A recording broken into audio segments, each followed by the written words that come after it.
هذه نصيحة لكل شاب وكل شابة.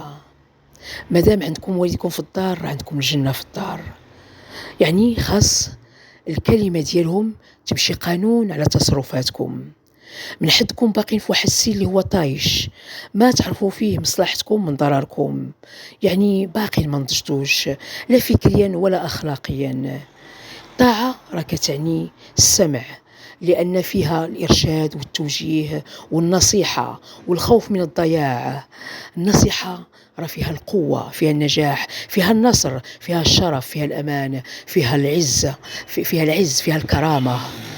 وراه ما تلقاوش شي حد اللي يحبكم قد والديكم، وراه ما تلقاوش شي حد اللي يبغي لكم الخير اكثر من والديكم، وما تلقاوش شي حد اللي غير نعم عليكم اكثر من والديكم، واللي يبغي لكم النجاح والعز والكرامة والشرف قد والديكم والأمانة.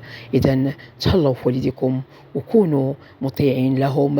راه اللي عنده اللي هو يعني مطيع لوالديه راه عنده كنز، يعني كنز غالي بين يديه. واللي عاق راه ضيع كنز يعني غالي وكثير ما بين يديه. اذا تهلاو في والديكم. اللي عنده والديه في الدار راه عنده الجنة في الدار. سلام.